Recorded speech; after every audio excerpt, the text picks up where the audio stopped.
So anyway, we are also going to be live on YouTube.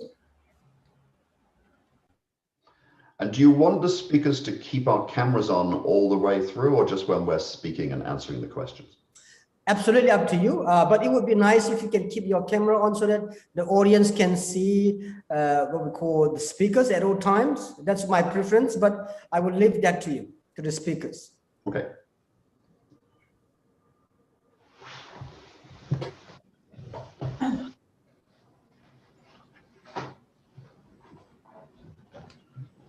Sivangi, are you here? Yes, sir, I'm here. Okay, great. Harsh, you're here, right? Yes, sir, he's here. Okay.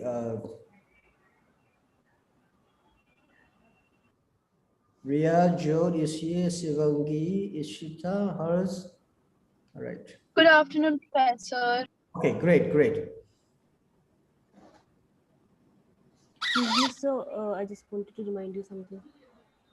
So we have to make sure that the audience has their like mics off. So like only the ones who are taking part will have their mic. They will have access to the co-hosting. The rest with all mics would be turned off. So Ajay, please turn off. Karo, you please turn off all the speakers of the audience. Okay. Okay, sir. All right. Except those who are speaking. All right. We'll start in a couple of minutes.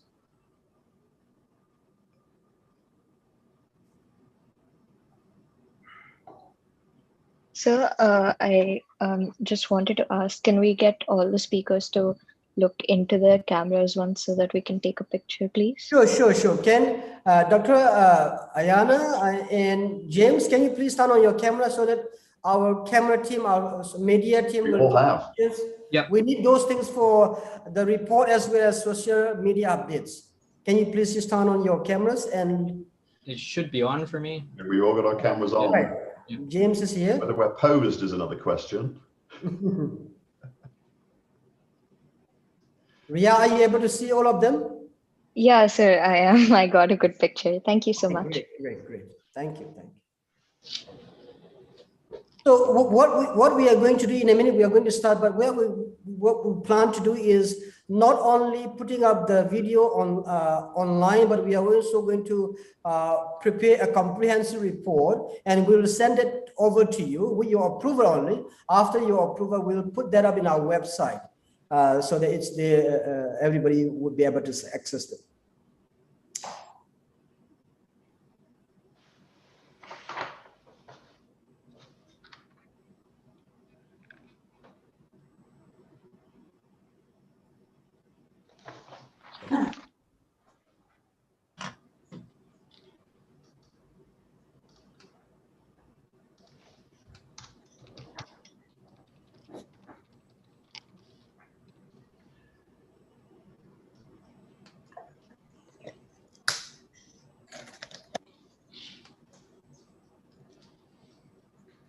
Sir, can we start the live on YouTube? Yeah, please.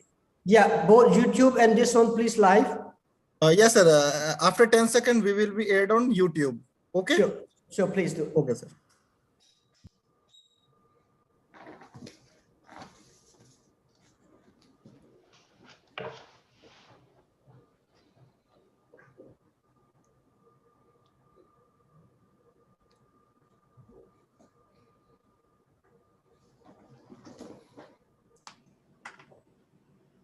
Ajay, have you started recording the Zoom? Yes, sir. Okay, sir. All right, good afternoon here from India, Center for Southeast Asian Studies, Gender Club International Affairs, OP Gender Global University. We would like to welcome everyone, especially the speakers, and good morning for some of you if you are joining from some other parts of the world. And this is something that a series that we have been doing as part of the center activities for the past several years. And today we are happy to talk on one very important issue in this part of the world, that is Southeast Asia. And we'll be talking about the state of democracy in Thailand And before we invite the speakers, as the Executive Director of the Center for Southeast Asian Studies, I would like to say hello, everyone, and the speakers as well as people who are joining in to listen the discussion. Before going on to the next item, I would like to invite my research analyst, Harsh Mahaset, to say welcome address. Harsh? Namaste. The Center for Southeast Asian Studies, Jindal School of International Affairs, OP Jindal Global University, welcomes you to the discussion on the state of democracy in Thailand. My name is Harsh Mahaset, and I'm an assistant lecturer at Jindal Global Law School and a research analyst at the Center for Southeast Asian Studies. The discussion is being chaired by Professor Dr. Negin Pao Kipkin, Executive Director, Center for Southeast Asian Studies, and Professor at Jindal School of International Affairs. The panelists for the discussion include Dr. Ayako Toyama, who is an associate professor at the University of Tsukuba and affiliated lecturer on political and economic coexistence. Her major is in Thai politics, comparative politics research, and the themes include constitutional reform and democratization, political judicialization, anti-corruption and democratization, and new strong political leaders and regime, etc. Dr. Toyama will be speaking on the topic Monarchy, a Boon or Bane for Democracy. Dr. Duncan McCargo is a professor of political science at the University of Copenhagen and director of the Nordic Institute of Asian Studies. Dr. Duncan works at the intersections of comparative and international politics with a focus on the nature of power. He has worked extensively in Thailand and has also lived in Cambodia, Japan, and Singapore. He has published a dozen books and over 100 articles and chapters on Asian politics. Dr. Macargo will be speaking on the topic Military and Democratic Transition. Mr. James Buchanan is a PhD candidate at the Department of Asian and International Studies, City University of Hong Kong, and a visiting lecturer at Mahidol University. His research interests include comparative politics, politics of Southeast Asia, social movements, and Thailand. His PhD research thesis is Assessing Thailand's Red Shirts. To what extent can the social movement be described as democratic? Mr. Buchanan will be speaking on the topic Role of the International Community. And Dr. Titibol Fakdiwanich is a political analyst and director of the Regional Center for Human Rights Study and Coordination at the Faculty of Political Science at Ubon Ratchathani University. He has conducted extensive fieldwork. The work of Dr. Fakdiwanich highlights the plight and injustice in the lives of the rural poor and to look towards finding actual solutions to these problems, which can have a tangible positive effect on the lives of underrepresented and disenfranchised groups, as well as other marginalized groups within Thailand. Dr. Fakdiwanich will be speaking on the topic Civil Society and the Protests. I would now like to invite Professor Kipkin to chair the discussion. Thank you. All right, thank you very much, Hans, for the welcome address. A few rules before we get started. Number one, I would like each speaker to please stick to 11 to 12 minutes so that we have enough time for Q&A session toward the end of the program. And also, I would like to inform the participants that you can submit your questions to the chat box. We'll go through those questions, and then we'll try to direct the question to the speakers. And I want everyone to remember that we are also live on YouTube. In case if somebody wants to follow through that YouTube channel, you can do so. And we are going to file a comprehensive report of this event, which will be up in our university website as well. Without further ado, I would like to first invite the first speaker, Dr. Ayako Toyama, to talk about monarchy, a boon or bane for democracy. You have 12 minutes. Thank you.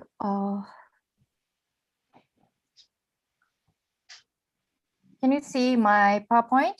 Okay. Yes. Okay. My name is Ayako Toyama, University of Tsukuba. Today, I'm very pleased to have such a kind of very good opportunity. Thank you so much. Today, I'll talk about monarchy, Thai monarchy. So oh, sorry.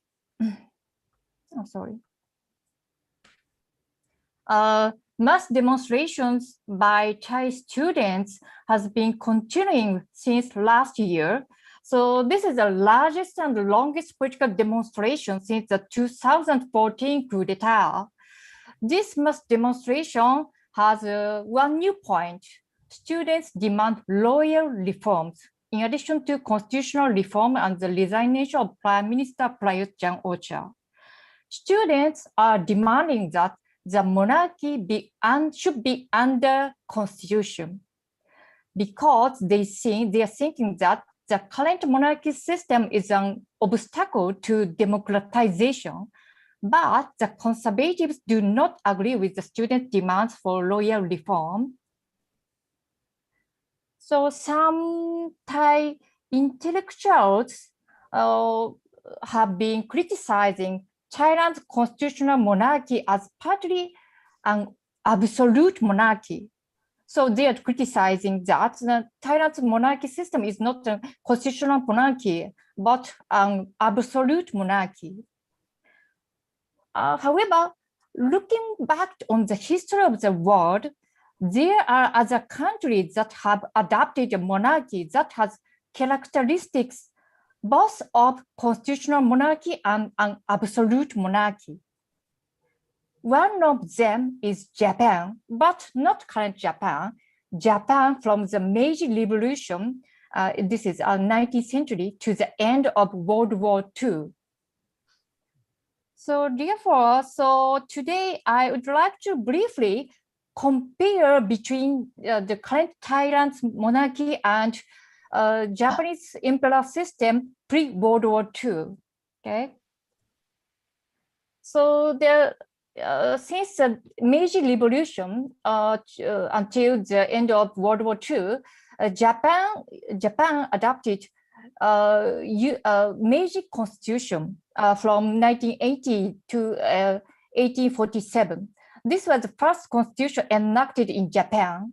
Under Meiji Constitution, emperor had sovereignty. Emperor was in a position to conduct the right to rule. Emperor was the head of the state, sacred and inviolable. Emperor commanded the army and the navy, and the Diet was just a supporting organization of the emperor, and the court conducted a trial in the name of the emperor. So actually, the Meiji Constitution had some serious problems from the perspective of democracy.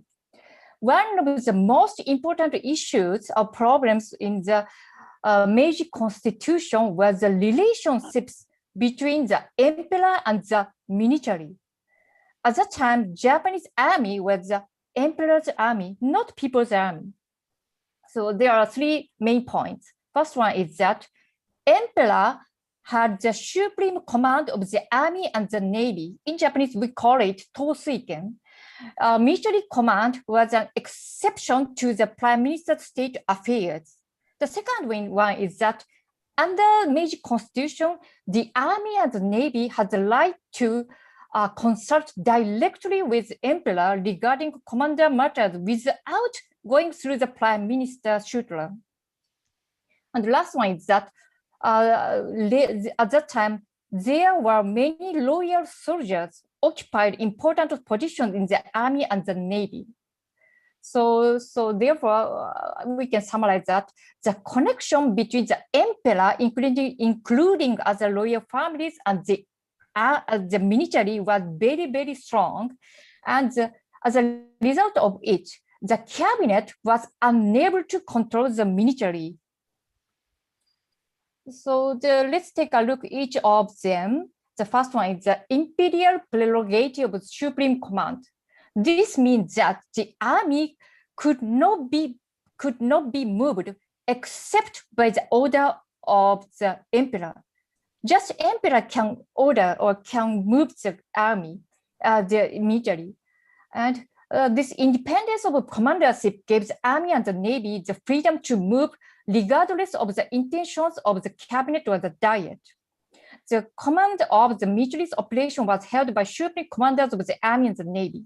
The minister of the army and the minister of the navy could not say anything about their operation. So actually, so the Minister of the Army and the Minister of the Navy were the members of the cabinet, but they couldn't, even them could not control their mutually. The second one is that the right of the Army and the Navy to consult with Emperor. The Supreme Commander of the Army, Supreme Commanders of the Navy, Minister of the Army and the Minister of the Navy could, just for person, could give a direct presentation to the Emperor on the matter of concerning the commander of the Army. Actually, so it was stipulated that the matters concerning military secret and military ordinances would be directly presented to the Emperor without approval of the cabinet and would be reported to Prime Minister after obtaining approval. So in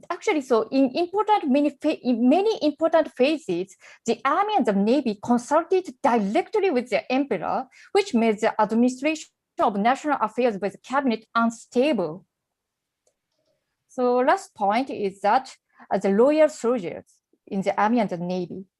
So Crown Prince and male loyal members were appointed as general officers, not only in Japan, but also as Western countries. However, after the young Emperor Showa Emperor took the throne in 1926, the Army and the Navy began to use loyal soldiers who were older than the Showa Emperor to expand their political influence. The famous case was the issue of the 1930 London Naval Treaty. At that time, the cabinet tried to conclude the treaty, but the Navy tried to prevent the cabinet from concluding a treaty with a loyal soldier. He was a very famous loyal soldier, Fushinomiya, on its side. So because the Fushinomiya is older than Showa Emperor, so the Navy was thinking that they can use Fushinomiya for their own profit. So so in the summary, the failure of democratization in Japan before World War II.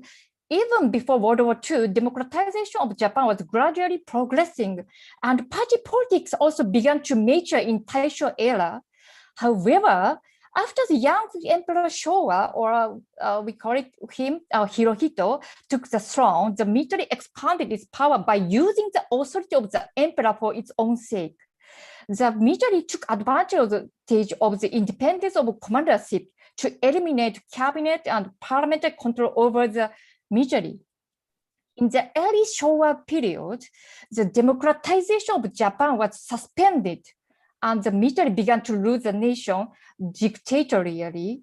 So one of the reasons for Japan's failure to democratize pre-World War II is the Meiji Constitution allowed the Jap emperor and military to connect each other, and the cabinet could not control the military. So next, I would like to briefly take a look at Thailand's case. So Thailand adopted a democratic regime of government with a king as a head of state. And actually, so king as a head of state shall exercise such power through the National Assembly and the Council of Ministers and courts. In Thailand, the king holds a position head of the Thai armed forces, like Japan pre-World War II. So in terms of popular sovereignty, this is an explanation by a famous public law officer. In Thailand, the sovereignty is owned by king and the people. This is different from constitution of other countries where the people are sovereign. In 1932, the king gave sovereignty and the constitution, but legally both not only people but also king are sovereign holders. And as all of you already know, so there is a private council in Thailand. Actually, so pre-World War II, Japan also had a private council. Japanese private council consists of military and loyal members. So in Thailand, Thai Privy Council also consists of military, public officer, and legal professions. So it's very similar to Japan or Japan. And in terms of the relationships between the king and the army, the most focal point of Thailand is the coup d'etat. In 1975 coup d'etat and 1991 coup d'etat, the king has issued royal decree to appoint the coup leader without counter signature. And 2006 coup d'etat and 2014 coup d'etat, the king had issued royal decree to appoint the coup leader. But the army commander, who was not the head of the institution that governs the national treasury powers, countersigned with his title in the army. This means that the Thai king has jumped out the constitutional monarchy to support the army.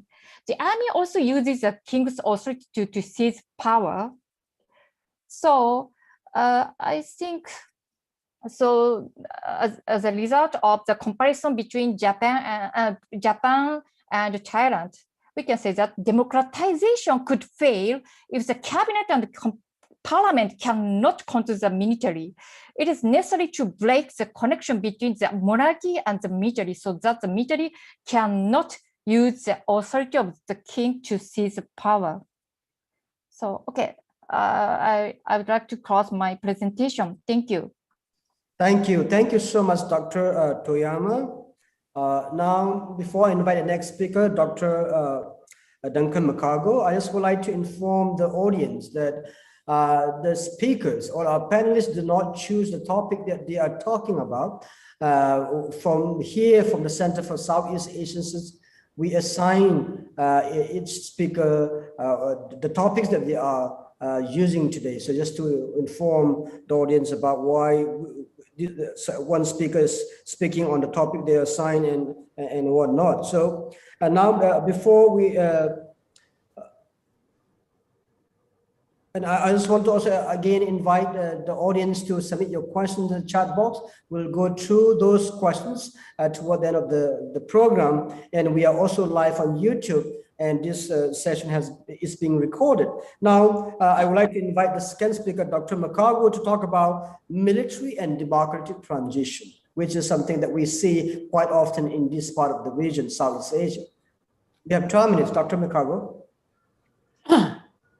Hey, thank you so much. It's a great pleasure to have a chance to speak on this occasion. I haven't been back to India for 20 years, and given the way things are, I'm not quite sure when I should be back there again, but I'd very much like to do so. So let me try to keep things very short and sweet. I'll share my screen and show you a couple of slides here.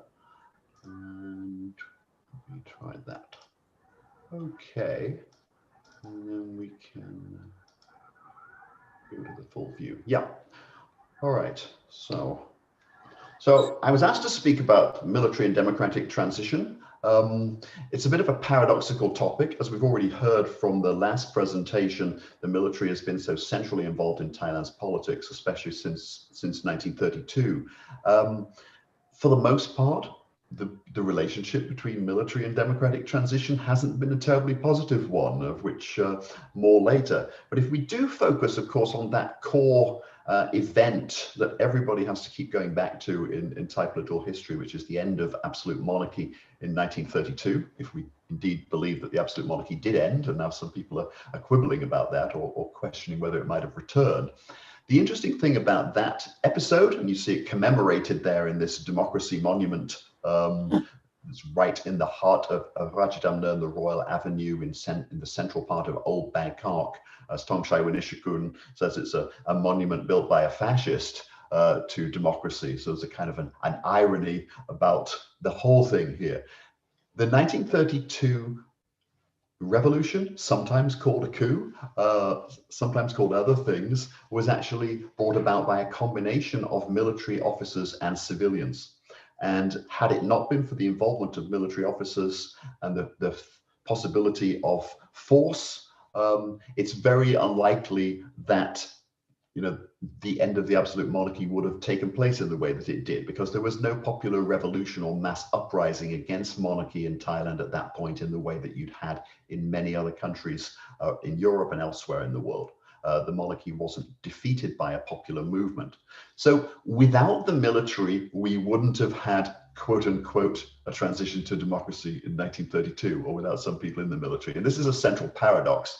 At the same time, since 1932, many elements in the military have been backpedaling from the position of upending the power of the monarchy and behaving in very, very different ways. So there's a central paradox that, the fascist that Tongshai Winishikun talks about, who built the Democracy Monument, Field Marshal Pibun Songkran, he had a military background. He was allied with the civilians in 1932, but later became a close ally of Japan during the Second World War, and in many ways had extremely authoritarian tendencies. So there's a built-in contradiction about this transition in 1932 with competing forces. There's a lot of history and complexity and nuance that's really needed here that I'm not going to have time even to begin to talk about. But to cut a long story short, over the decades since 1932, the military formed an increasingly strong position as a player in Thai politics, and especially from the end of the 1950s, the early 60s, the military became an extremely close ally of the monarchy, and in many ways helped to reconstruct and support the power of the monarchy in becoming an extremely central force in Thai politics again. So there's a complicated relationship between the military, the monarchy, and a transition to democracy, in short. So, one of the things that the Thai military has been incredibly good at, there's a few things they're not so incredibly good at, but they're really good at staging coups. So they have had, unfortunately, there isn't complete agreement amongst scholars about what constitutes a coup. So these numbers can be adjusted up or down depending on what you think was or was not a coup. But let's just say, for the sake of argument, 13 successful coups, 11 attempted coups since 1932, which means that there have been more coups in Thailand than any other country in the world. Give or take one or two in each category here. Military coups have become a central part of Thailand's political reality. The famous Thai political scientist Chainan Sumatawanit wrote a number of years ago of the vicious cycle of Thai politics. So you have a new constitution is promulgated, parliament is re-established, elections are held, things go on as quote unquote normal for a few years before we then have a political crisis. The resolution of the political crisis is carried out by the military, who intervene and stage a coup, whereupon the constitution is then rewritten and everything starts all over again for a while until then we have another military coup. Now, Chainan wrote that originally in 1981, and many people after that said, no, this is obsolete now. Even Chainan himself at one point said it was obsolete, but it turns out that it hasn't been obsolete because we've had a whole series of more recent coups. The 1991 coup that you see in the newspaper clipping montage there. But since then, of course, the 2006 coup, and most importantly for our purposes, the 2014 coup. All of these coups have been what political scientists call promissory coups. The military come in to solve problems, saying that they're not going to stick around and they're not going to be in power indefinitely. But it hasn't always worked out exactly that way. In 91 and 2006, at least, the military did stage the elections and bail out.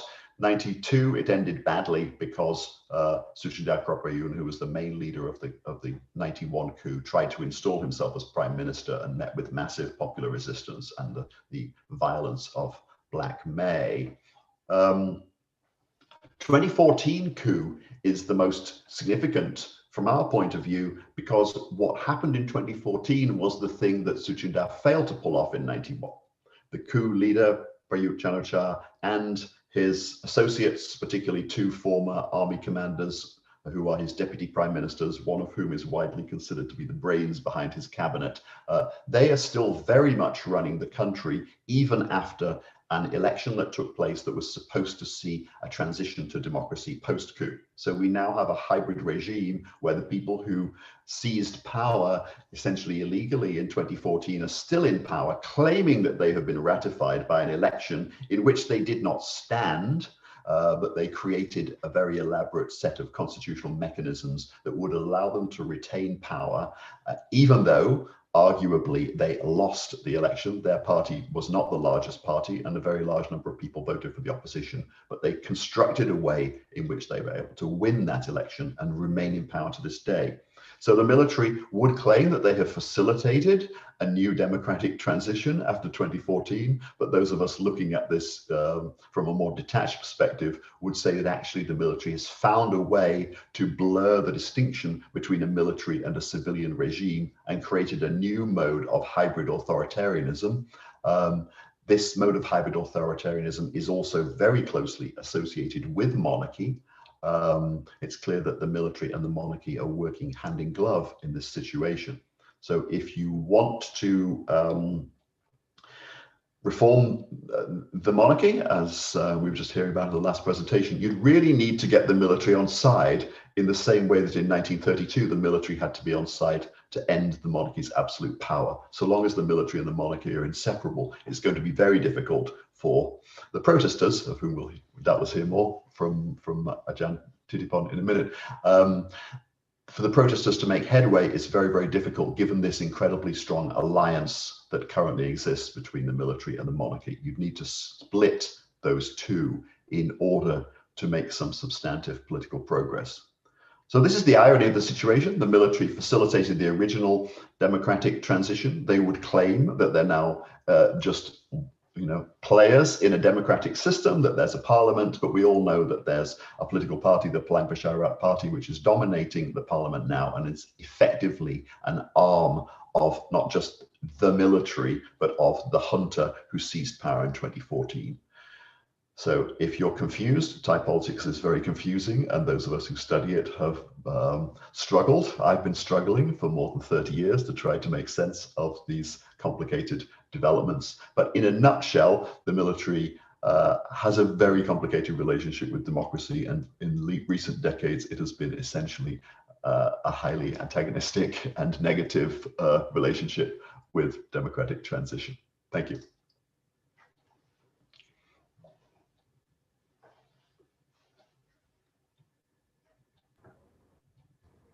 We can't hear you. I think you're muted, Professor. Yeah, thank you very much, Dr. Makago. We'll definitely come back to you with questions during the Q&A session. And now I would like to invite our third speaker, who is also coming, he is in Thailand, so he knows quite a lot in the sense that he sees and he observes and he experiences. And now we would like to invite Dr. Titipol Patdiwanik to talk about civil society and the protests. You have 10 minutes. Yeah, thank you for having me. I would actually want to add some more points from what Dr. Duncan just mentioned about the military and Thai politics. And Dr. Duncan already mentioned about the relations between the military and the monarchy. And I would want to add this: when you look at the way the military can remain in power since we have the revolution in 1932. And I would also add that the support from the conservative groups and how the military is accepted by the Thai conservative. And it's also important to mention before we go to the roles of civil society and the protest. And the thing is that, as Dr. Duncan also mentioned, that when we look at the military, and the military try to portray themselves as a kind of correcting mechanism when democracy fails. And that is a very convincing argument for many conservative Thai who see democracy as a threat for the so-called Thainess or being Thai. And this is quite important point. And also how the way the military perceive after they try to portray themselves, like if you look at the history of Thai military coups, one of the main justification is corruption. And then we cannot actually solve it through democratic means, through election. And then we need some kind of correcting mechanism, which means military. And so this is the thing that's important to mention. And then when we look at the situation, And I just want to show this picture. This was from the protest in Bangkok, and it just says that power belongs to the people. And this is a picture that tries to reflect the situation after 1932. But then many people feel that today the power is not truly belong to the people. It still belongs to the political establishment that we have in Thailand. And that is one of the main problems. And if you can see in the protest, and I would also say that the current situation about Thai democracy is also about one of the main catalysts. I would also argue that the emergence of the Future Forward Party, which is now known as Move Forward Party, this is one of the main catalysts that can trigger young people to be more motivated, to get involved in Thai politics and to be more engaged. And like what I have seen in 2019 election and in provinces of Thailand, there were quite a number of young people who were not eligible to vote, but they were actually campaigning for Future Forward Party because of perhaps we should also look at the roles of the technology, social media platform that allow people to be more open and engaged in politics. And the other thing that the current situations about the movement or the protest, I would also argue that it's also about the inequality and unfair distribution of public resources. That is also a contributing factor to the protest today as well, and also the access to information. If you can see the a numbers of arguments or campaign in this protest, they also talk about the distribution of public resources and priority of spending of the government. That is also important as well. It is not, I would say that it is not just about the performance of the Thai economy itself. Of course, in the COVID, and the economy didn't perform well, and especially after the coup in 2014. But I would argue that it's more like has to do with the distribution of public resources and the priority of the government spending that also kind of trigger young people to participate in politics. And when we look at the roles of civil society, in most democratic countries, it is very important to look at, to support civil society to take part, because we cannot truly ensure that democratic mean rules of law can actually function properly. So then if you have civil society, then it would be good for democracy. That is the assumption. But the problem in Thailand is that the civil society tend to be portrayed or perceived by the military as a threat to state security, especially after the coup in 2014, that what we have seen, the way the government perceived the civil society and try to portray them as a kind of troublemaker for Thai politics. And this is a problem for civil society to make a move and to promote democracy in Thailand. And actually, this is a picture that I took it at my university. And it shows that, when we look at civil society and young people, access to information is important as well. And this picture just show when it was a protest after the government used water cannon in Bangkok at Payathai station against protesters. And it took only 1 hour for students to mobilize a big group of young generation. I was quite surprised when I saw this post on Facebook at 9 o'clock in the evening. And then they asked people to gather at 10 o'clock in the evening, and hundreds of students turned up. So it was quite impressive. And this is what we can say, can argue that young people and, rural people are not quite ignorant when they are informed about the situation, how people are treated by the state. And that is the way they want to respond to that. So I think it's quite important to support this kind of movement. And when we look at what are challenges for civil society in Thai political landscape, And this is a picture from one of the protests. They used dinosaurs to represent the establishment and the old generation to have control over power structure in Thailand. The problem with civil society in Thailand, I would argue that the way they work and the way the government, as I mentioned, that how the military portray them. And if you want civil society to function, you cannot deny that they still need some kind of financial support. So when they get financial support from, for example, donor outside Thailand, and then this is one of the main arguments against the functioning of the civil society in Thailand. The military tend to say that, oh, this group take money from abroad, and then there's a form of intervention, and they have been westernized. So when civil society are demonized by the government or by the military, so then it is not functioning in the interest of democratic process in Thailand. And this is one of the things that we should also look at as well. And young voices in the protest. And then when you look at the nature of this protest, it started last year. The main trigger of the protest started after the dissolution of the Future Forward Party, which is now known as Move Forward Party. Young movement, if you look at in 1992, we have the Black May unrest, and that was, we have lots of middle class engaged in that. And in the history of Thai political movement, we have the roles of university students, and which has been quite important. But with this protest, we have seen a larger demographic. They extended to include younger generation.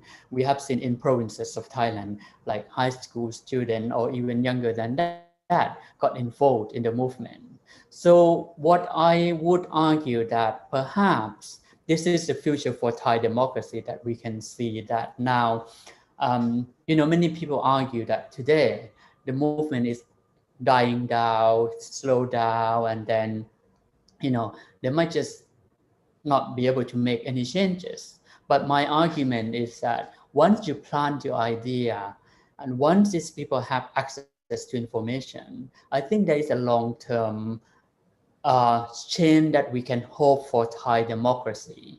When you have this kind of generation grow up, and when they replace the old generation. Perhaps I would say that, like the words that they normally use to explain democratic process in Britain, like evolution. So then that might be the words that we can use to explain the situation in Thailand today, that we have revolution in 1932 and nothing changed. And then when the power is controlled by the establishment, but now the political establishment cannot have absolute control. And partly I would argue because of the access to information and more platforms for younger generation to participate.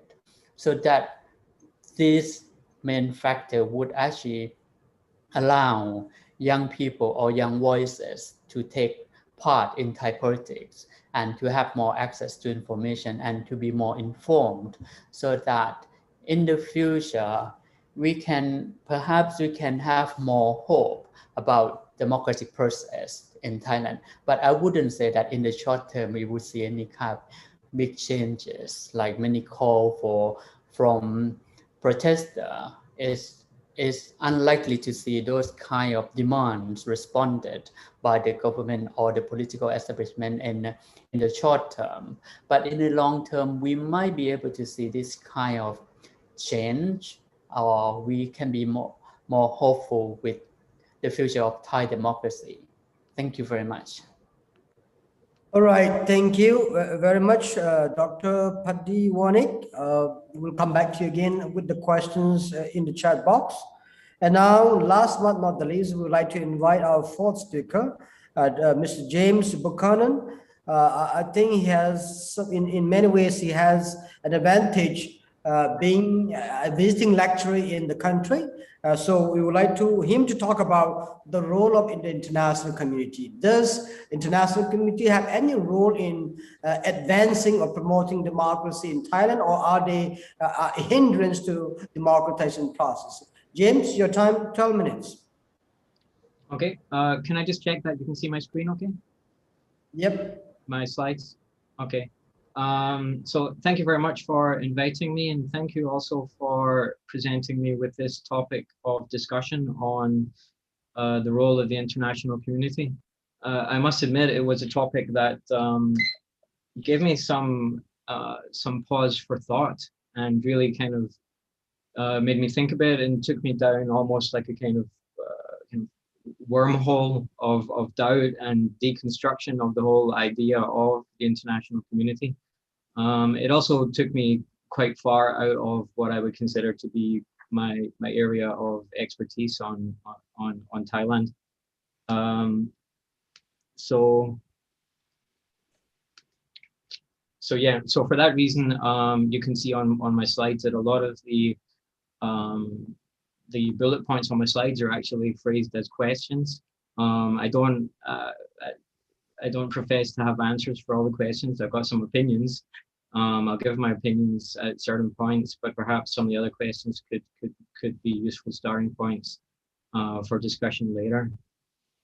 So we can see that activists in Thailand and elsewhere around the world often make appeals to this thing called the international community, quote unquote, for assistance. We can see this perhaps most dramatically at the moment in Myanmar, where protesters under the military crackdown that's ongoing there have been asking for the R2P, the responsibility to protect, from the United Nations and international community. We can see also in the picture, there are some Thai protesters protesting outside the United Nations building in Bangkok, asking for the repeal of lèse-majesté law.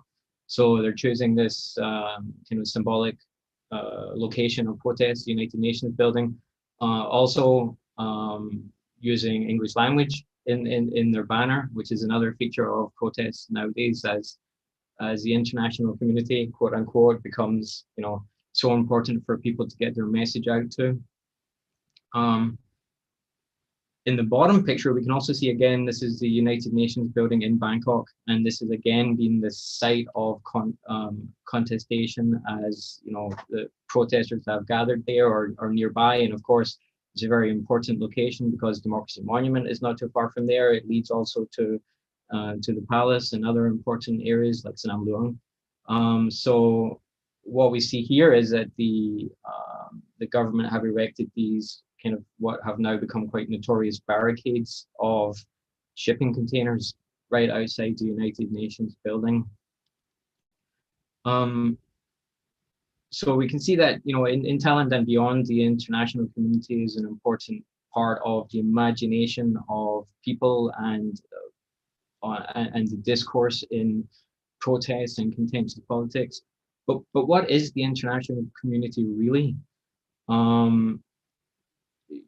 Obviously, you know, the United Nations is a clue. That would be the ideal of the international community. It would be, you know, the gathering of nations under institutions, primarily the UN, and working in cooperation and with communication, with the goal of creating some kind of rules-based international order. But how close have we ever really come to this ideal? Obviously, United Nations has detractors. Cynics would say that it, you know, never really happened. You just need to look, for example, at the United Nations Security Council, which is extremely powerful and which is, you know, not really representative at all of all the international community. It's an exclusive club of powerful nations, which has an outsized voice in quote unquote the international community. In fact, the phrase international community itself is actually a relatively new one, and it's one which kind of came into being around the time of the fall of the Soviet Union and the kind of end of the communist era, the end of the Cold War, and what has been described as a unipolar moment in the world where America became the global hegemon.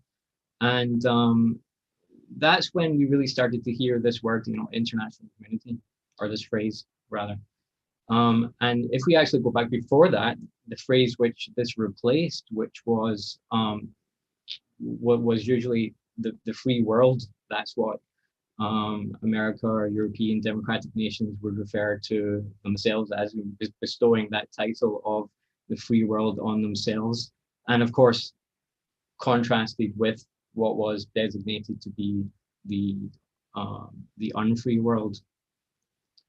So then, if we kind of think of that and think of the progression of the phrase and the concept of, from the free world to the international community and the outside role of America and the West, is this term then, international community, is it a bit of a misleading term when we talk about international community? Are we really talking about, America, Western powers?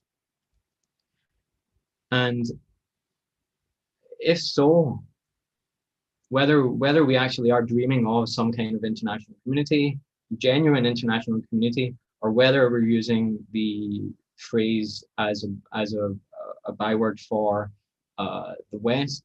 And as we all know, the West is arguably in decline, and we're now living in more of a kind of multipolar world with rising powers, especially China, Russia, and BRIC nations.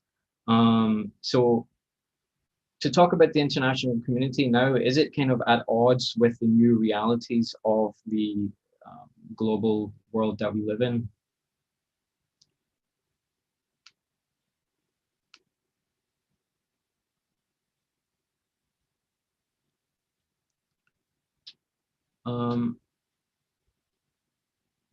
So sorry, can I just check you're still with me here? You can see the next page, Joshua Wong.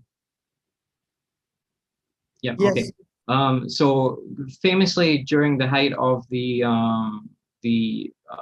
so-called anti-ELAB, the protests in Hong Kong in 2019, Joshua Wong came out and kind of made this really kind of bold statement about the world kind of being already in the throes of what he called a new Cold War. And this is a phrase that, I'm not that comfortable with, to be honest. I'm not even comfortable with Cold War being used in the context of the Cold War, for the reason being that in, my area of interest being Thailand and Asia, the Cold War really wasn't that cold in many parts of Asia. It was very much a hot war with a lot of devastation. And so I don't really like the phrase Cold War. I definitely don't really like it to be, I think it's kind of lazy to pick it up and put it into this new 21st century context. Having said that, I don't have an alternative, so I will use it today. So Joshua Wong claims that we're in this kind of new Cold War, and he places Hong Kong as the new Berlin. So this really is kind of the pressure point of this new Cold War between the West and China in Joshua Wong's perspective. So having said that, what should we do with this phrase, the international community? Should we pluralize it? Do we now live in international communities which are very polarized between the East and West, between democratic states and undemocratic states? If that's true, then what is it that divides these communities from each other? Is it political system? Is it about democracy versus authoritarianism? Is it about culture, at least partly? Was Samuel Huntington correct? Are we going to see the revival of this Asian values debate in the 21st century, which many scholars thought and hoped was put to rest in the end of the 1990s? Or is it more a realist thing? Is it more materialist? Is it just simply like a competition for resources, or is it a combination of all of these factors? And where are the borders separating us? Is Joshua Wong correct? Is Hong Kong this kind of instead of the iron curtain, are we now seeing a bamboo curtain fall on the world, and where is going to fall outside and inside this new border area? And what about the people who find themselves on quote unquote the wrong side of the border? What about people like Joshua Wong and his democracy activists, or the young activists who have been protesting in Thailand or in Myanmar? What is to be done with them when they find themselves, from their perspective, stuck in an authoritarian system, stuck on the wrong side of these new borders? Now, obviously, all of these protests that we might talk about, whether it's Thailand or whether it is in Myanmar or in Hong Kong, obviously they're driven primarily, I suppose, by their own local conditions. However, they are taking the place in the context of this new kind of 21st century global politics. Activists, commentators, media have talked about, are we seeing this kind of Asian spring developing? But is it, if the protests do not succeed, which, as we know, in all of the contexts discussed, whether it's Thailand or Hong Kong or Myanmar, the obstacles they face are seemingly quite unsurmountable at times. So is it perhaps more likely that we'll see, this curtain fall and the beginning of a protracted and dark Asian winter? And what would that Asian winter look like for places like Thailand or other countries in the region? Well, here's a hint of what might be in the pipeline. The Bangkok Post article about a new law which is being proposed in Thailand, which would regulate and monitor NGOs, particularly with a view to foreign-funded NGOs. Now, if we look at the protests in Thailand and we see the important role that groups like ILAW or Thai Lords for Human Rights, or even alternative media or kind of pro-democratic media like Prachathai, regional media, which is very important in places like Isan, where Ajahn Titipan comes from, the Isan Records. These are all organizations which do receive foreign funding. Now, this law puts that in jeopardy and would leave the people who find themselves on the wrong side of this divide, people who advocate democracy in their own country. It would make things extremely more difficult for them if laws like this are passed. Likewise, if we look to Cambodia, we can see Cambodia has, recently unveiled plans to introduce this kind of Great Firewall, China-style barrier on the internet, which is, again, that's in Cambodia, but it's something, given the importance of the internet and social media in Thai protests, and especially with anti-monarchy activity, this is something that you would have to imagine that the Thai regime would be interested in replicating. So we've got here what has been called by political scientists this kind of sophisticated authoritarianism, which like also Professor McCargo said about this highly complex constitutional arrangement and electoral system, which allows for the facade of democracy, but yields results that are acceptable to the regime. Legislation, things like blocking the internet, which would create this very kind of authoritarian culture that would be hard to turn over. And let's not forget also, just to finish, that despite this so-called sophisticated authoritarianism, we just need to look at what's happening in Myanmar, or look to the not too distant past in Thailand, to the political violence in 2010, the killing of red shirt protesters.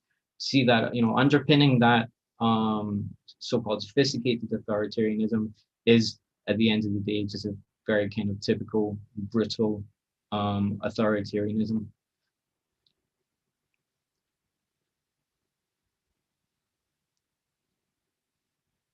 Thank you. All right, thank you, James. We'll come back to you with some of the questions that we have in the chat box. First, going back to the first speaker for the first question, Dr. Toyama. You did a comparative study of Thai monarchy and Japanese monarchy. Relatively speaking, Japanese monarchy is largely symbolic, and we see a strong democracy comparatively, relatively stronger than Thai democracy. What is Thailand missing in terms of its monarchical structure where it cannot be, let's say, staying itself away from politics? Okay. Thank you so much for good questions. In chat, I already got 2 questions. So first one is, what will be the Thai monarchy's future given the situation with mass protest? My answer is that I actually also find it difficult to reform the monarchy in Thailand, because Japan also could not have reformed the imperial monarchy by its own. Actually, so after losing in World War II, institutional reforms regarding about monarchy were carried out by the United States. So actually, so first of all, it is important for Thailand to make to remind the capitalists or upper class or bureaucrats and military personnel themselves of the importance of learning the authority and influence of the royal family should be limited for the development of the nation. Because Japan suffered in the past, Japan suffered great damage to the country's political, social, economics as a result of the military's runaway using imperial authority. So the second question is that seeing the current situation, with the monarchy will get stronger or not, my answer is that I don't think the Thai royal family will be stronger than before. Actually, the private administration's tightening of hardline mass demonstrations shows the weakness of the current authoritarian regime. So the military may have so good relationships with the royal family, but now it is unclear how is the relationships with the current king. So this my answer for the second question. And the last question is that so what should be done to the current Thai monarchy system?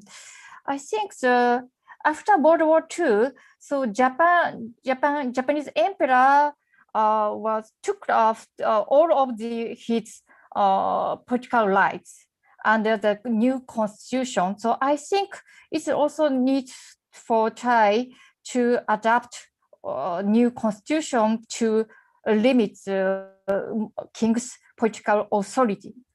Thank you. All right, thank you. We'll come back for another round of question to you, Dr. Toyama. Now I'm coming to the second speaker, Dr. Macago. I know there are a few questions in the chat box. I'm not going to necessarily go read out those questions, but along those lines, I think if you look at the role of military in democratizing process in Southeast Asia, if you look at the larger Southeast Asia, starting with Indonesia, Myanmar, just immediate neighbor of Thailand, and of course Thailand, we see maximum number of attempted coups. So is there any possibility in the future do you see any hope or any possibility that there will be a split between the monarchy and the military? If that is going to happen, what would trigger that kind of a split between those two strong institutions? So can you please elaborate on that? Yes, I mean, these are the big questions that everybody wants to know the answer to, right? And they're, of course, very sensitive and difficult. And the monarchy is a bit of a black box as well. We have very little idea what's going on in the royal household and surrounding what I call the network monarchy since the beginning of the the 10th reign at the end of 2016, it's rather opaque. We don't really know who is giving advice to the king, where he's getting his ideas from. We don't have public speeches, even if we couldn't always understand the previous kinds of public speeches we had in the last reign. There were some clues as to what was going on. We have very little of that to go on now. But look, you know, the potential for a split is because the military's interests are not synonymous with the monarchy's. The military is an actor in its own right. It made a pragmatic and opportunistic alliance with monarchy during the Cold War and the post-Cold War period because it was mutually advantageous. The question is whether it continues to be advantageous.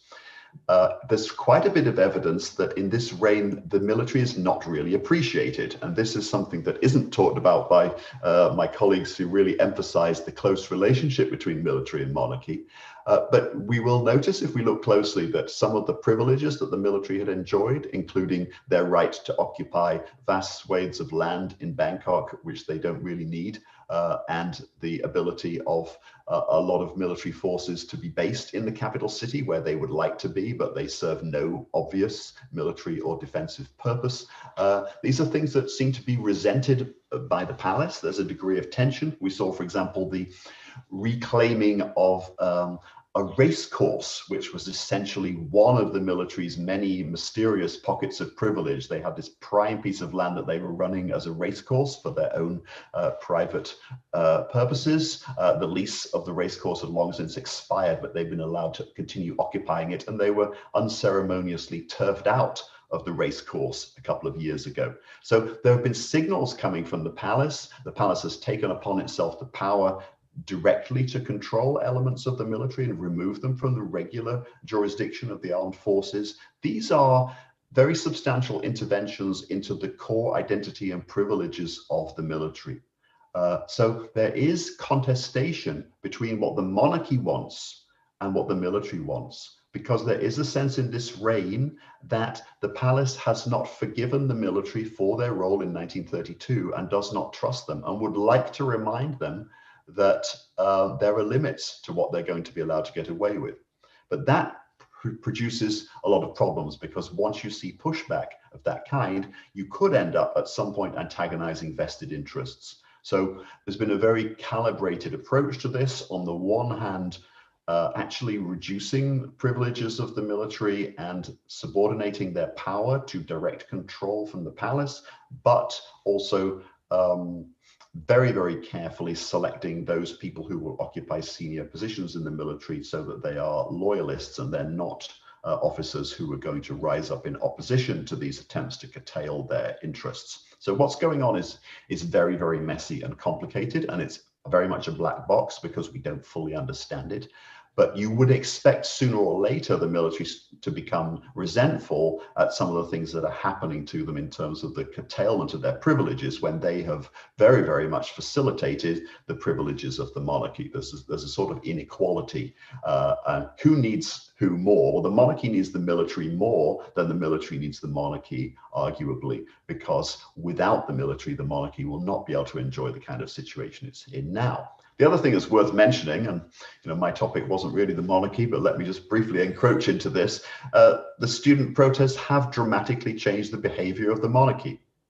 They have achieved a major success of sorts, despite saying that, whether they really see it as a success is another question, because possibly they didn't. It was a case of, be careful what you wish for. The students said that it was a rather strange situation that you had a king who was spending most of his time in Germany and was very disengaged with what was going on in Thailand. And we will notice that since October, he has not gone back to Germany for a variety of reasons. The student protests have catalyzed a changed view of the monarchy, and the very, very bizarre modus operandi that we had in the early years of the reign, whereby the king was reigning from Munich or some resort outside Munich. That situation, for the time being at least, seems to have come to an end. And that actually shows that the monarchy has recognized it has a popularity problem, a legitimacy problem, and a credibility problem.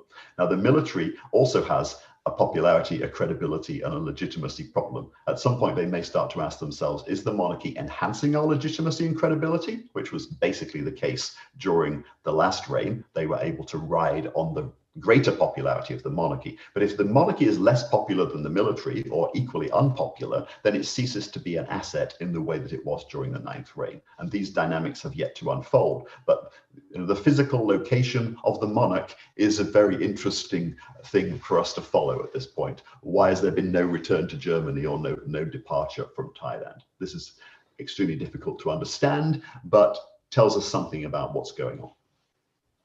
All right, thank you, Dr. McCargo. We'll come back. Definitely, it's a very interesting.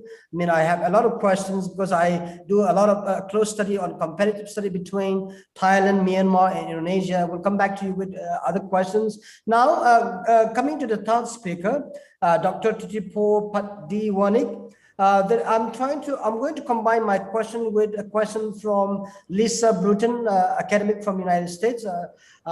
She is asking the role of students, the spillover effects from our neighboring country, Myanmar. In Myanmar, recently we see the popular uprising, mostly unorganized, a section of people coming together, and mostly they are young students, a younger generation. Do you see, what is your opinion on the spillover effect, or let's say consequences of what's happening in neighboring country in the Thai, what we call protests? Do you see any connection, any influence whatsoever from across the border? You mean within Thailand and Myanmar? Yeah. And yes, let me put it this way first. When we look at the nature of the protests or young people in Thai politics since 2020 last year, and as they try to link with the multi-alliance, and then they see the example what happened in Hong Kong, and they try to use the very same strategy. And what I would say that when we look at here, there are some kind of similarities between students, young people in movement in Thailand and Myanmar as well. They have been suppressed by the military. That is, I think, it's quite different from what happened in Hong Kong in the way. And they have also experienced democracy. And Thailand, we have experience of democracy, so freedom, people enjoy that. And in Myanmar, they also have enjoyed that as well. So when we look at what happened in Thailand, and they try to link and to get support from each other, the strategies. But what I would say here, it's not easy for young people to make a move in, in these two countries. And I would point to the point that the very main problem for democracy in Thailand and Myanmar is ASEAN, because we have ASEAN as an institution. And ASEAN makes it very nicely when they put it in the charter that they support democracy and human rights. But that is only what is written. But in reality, they still have the pre-existing condition called non-intervention. So then when ASEAN doesn't take any action on what happened in these two countries, and it's mean like young people are actually making their own move without support from the regional institutions. So it's quite different in the way when you look at the European Union, when they talk about human rights, the language is more clear and in practice. But the problem here, like we have a strong kind of like in Thailand, anti-democratic force in the country with the conservative and big businesses. And in Myanmar at the moment, I think they still need support for young people to make a move. And especially after people enjoy democracy for some time in Myanmar, and they don't want to go back to that point. But there are so many factors in the country that didn't support democratic movement. Because to tell you one thing, because a few years ago I went to Myanmar, I felt I was quite naive when I assumed that Myanmar had democracy, so things would be fine. Because I was actually invited to talk about the, young people political engagement. And then I prepared my presentation and I talk about military in Thailand. And then I was not allowed to mention this, to talk about this. So I had to change the topic. So then when I actually realized that the military is still having a lot of control in the country, so it's still a big challenge for young people in these two countries to make a move if they don't actually get support. And I would still believe that it's important for international community to support young people in ASEAN to promote democracy, because it's very unlikely to see that you can get support from a strong support within these two countries from like the government, because the military have controlled, so they are kind of anti-democratic movement already. All right, thank you so much. James, I'm coming to you now. Titipo has just talked a little bit about ASEAN, the role of ASEAN, how we are, how it is very much ineffective in trying to promote democracy and human rights, which is part of the charter. But in practice, that is not what we see. But James, at least in the case of Myanmar, just to give a perspective, we see at least a strong voice of opposition from the Western democracies, either Europe or North United States, Canada, or Britain. They come out, at least in words, they come up strongly condemning and imposing sanctions. So do you see this similarity between the two neighbors when it comes to international community's interest? Let's say democracies, at least democracies, the Western democracies, do they have differing interests in how democracy movement and the protest is going on in Thailand versus Myanmar? Well, I think that the nature of the situations in Thailand and Myanmar are very different, and that it's that difference which fuels the different reactions. You know, as we can see that the situation in Myanmar is not only is it extremely brutal in terms of the human cost of the crackdown at the moment, which is still ongoing, and it will sadly only get worse, I think. But the economy is, you know, completely devastated, and there's an awful lot of FDIs, foreign direct investments in Myanmar, not only from the West, incidentally, you know, even countries like Japan and other ASEAN countries, even Thailand is heavily invested in Myanmar at the moment. So that perhaps, you know, those two reasons, the more kind of dramatic, tragic human cost of the situation there, and also the devastation of the economy, you know, inevitably will fuel a stronger reaction from the West. Now, just to make a quick point about ASEAN, like, criticisms of ASEAN notwithstanding, there's actually been some kind of interesting responses from ASEAN towards the situation in Myanmar. It seems like they're not entirely, some countries are not entirely happy with it. Even China has given some signals that it is not entirely happy. I think these countries, whether or not they are very invested in democracy in a place like Myanmar, but they are invested financially and would like just a kind of normalization of the situation there to get the economy running again. All right, James, we'll come back to you for another round of questions. And now, going back to the first speaker, Dr. Toyama, you talk about Japan, and Japan is not only constitutional monarchy that we see in the world. In fact, well, one of the best examples of democracy is Britain, of course, despite some of the imperfections. And they can still coexist with monarchy and a strong democratic institutions. So what do you think is missing in Thailand? Of course, you propose about having a constitution that reduces the role of the monarchy, but it seems to be that is a far-fetched idea at the moment, at least. What do you think? Is there any other way we can somehow see a robust, or let's say a stronger democratic institutions, let's say, which coexist with monarchy? It's very difficult question. So, but I think the most the biggest difference between Thailand and current Japan is the way of thinking of the big capitalist. So I think the pre-World War II, the big capitalists of Japan also were supporting for the Imperial for the sake of their own profit.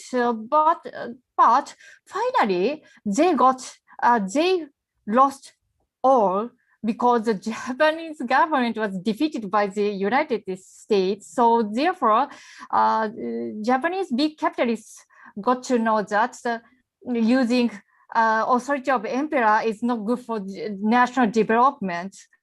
They got nothing at all. So, but as of now, the Thailand's big capitalists still believing that they can use, they can take advantage of king's authority. So it's not bad for national development.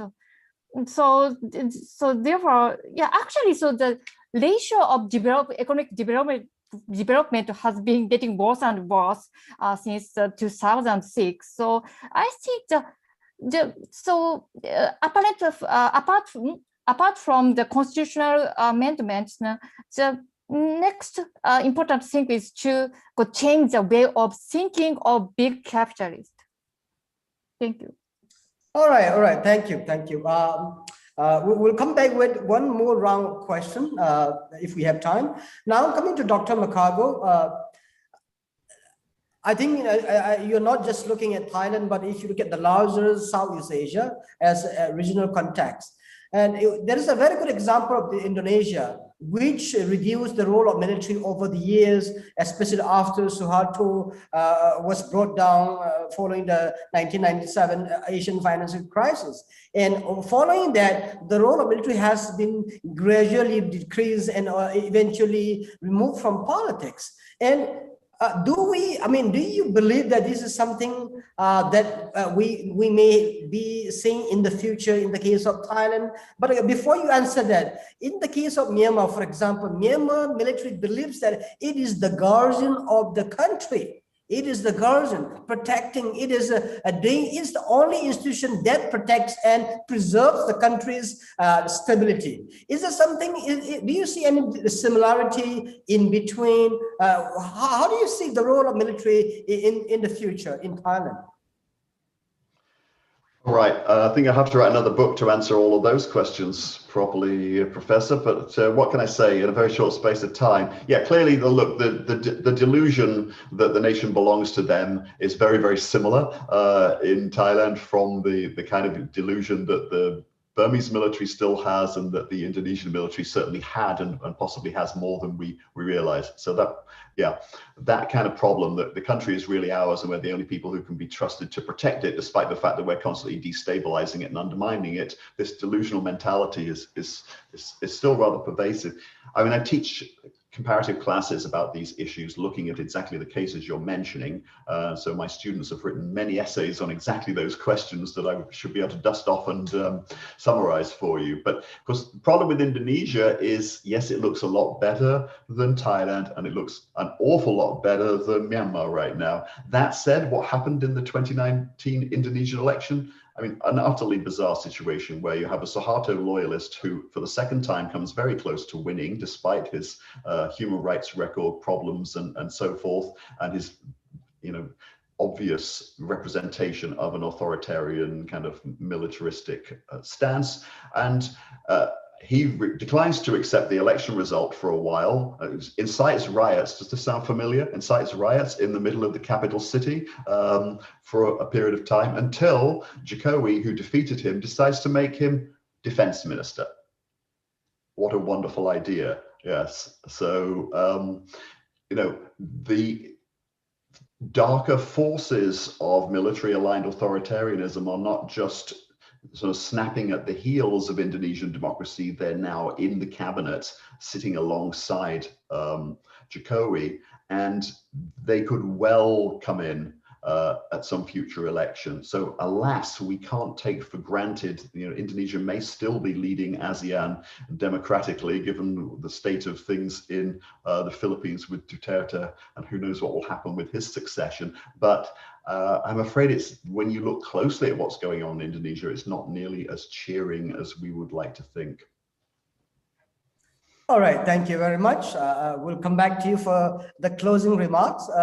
Dr. Titipo, we see, I don't know whether this would be a correct, a relevant way to put it. We see the diminishing force of civil society in Thailand, at least in the way how they are protesting against the military establishment over the weeks, over the past months, and they try the best. And as you said, the military believes and sees them as the enemy of the establishment or the enemy of the state. So, and you also rightly pointed out, in theory, as a political scientist, we talk about these civil societies are, let's say, good for the development or let's say for the rise of democracy, even if they are not always successful. But in the case of Thailand, do you think that the role of civil society is not enough to somehow flip the coin, whereby we see a robust democracy?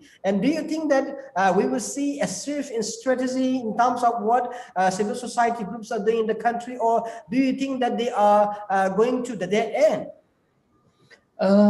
I think when we look at the problem with civil society in Thailand, there are two sides. One of the very main problem I would like to point out is the nature of the military suppression since 2014.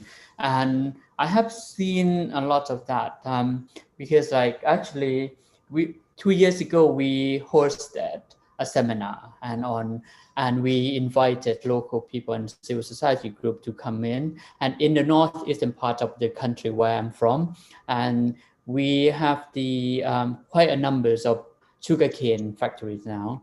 And then people come out to protest against that because there are a lot of environmental impacts on local life and many issues that. And then when this civil society come out, and the government always try to suppress them and try to say that they are political, try to actually accuse them of being too political and being supported by different political fractions or the oppositions, and then to undermine their movement. So that is one of the main things when their roles are undermined or their legitimacy are undermined by the government. And this also kept, when the military make this kind of argument, it's always well accepted by the conservative and the pro-military group in Thailand. And the other problem with the civil society in Thailand, I would say that it's also about information that they get as well. And because some groups are not well informed, and some groups don't actually get the kind of accurate information. And when I did my PhD research, I did some research on potatoes, and then back then, but I just give you this example. And then at the time, if Thailand actually liberalized potato market, farmers would actually gain from that. But at the time, there was quite a strong anti-globalization. So that NGO, civil society group tried to protest against the liberalizations of potatoes. So then actually it's not good for farmers. Farmers would actually gain from that. And I can see this kind of misinformed situation still exists today with some civil society group.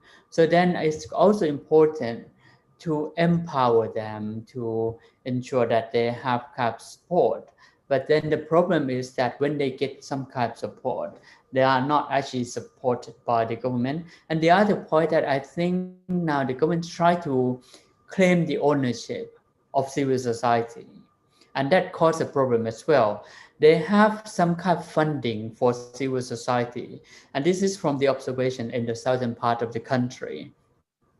So then when some group get some kind of financial support from the government, and then they become like the other group are not happy and try to actually question whether they are going to work for the government. So there are this kind of problem also exists as well.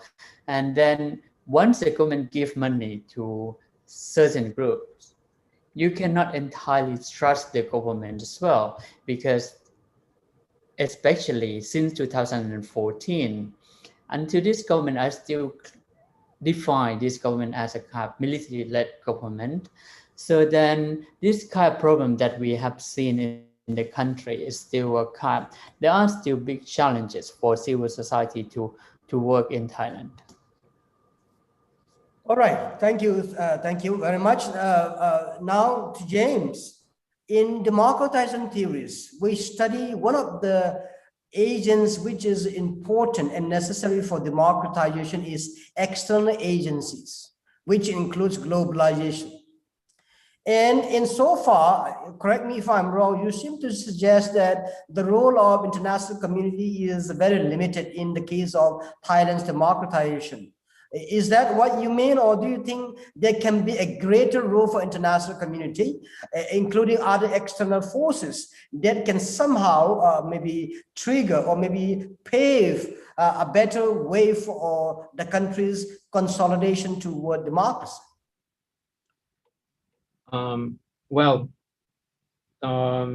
If you're talking about external agencies and global events, like you mentioned, globalization, which could have an impact on Thailand, I think let's go back to the discussion of the Cold War, the original Cold War, and Professor McCargo even mentioned it earlier that this is an event which had a tremendous effect on the course of Thailand and Thailand's path. Developmental path towards democracy or lack thereof, which is kind of interesting because in Thai diplomatic discourse, there's often been this idea of Thailand as being this country which kind of bends with the winds but doesn't break. But it's a nice image, but implicit in that is that Thailand can be bent, and it can be bent like so far in one direction sometimes that it actually has a very dramatic impact on the country's development. So the Cold War would be one example of that.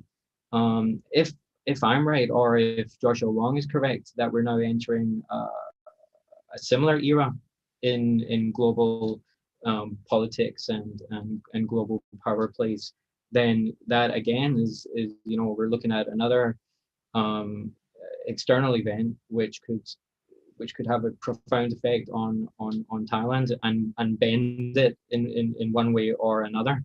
And I gave some clues in my presentation about some ways in which it could be bent quite severely if it starts to follow whether just learning by China's example, or actually in cooperation with China, if it starts adopting some of these techniques of sophisticated authoritarianism, like legislation which monitors and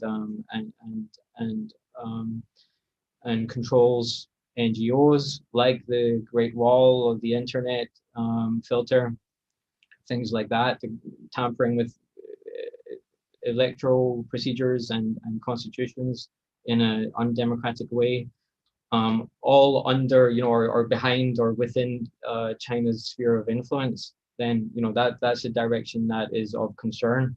Now, what could the quote unquote international community do about that? The international community, which is perhaps arguably a byword for the Western world, or the Western world and its allies, or the democratic world.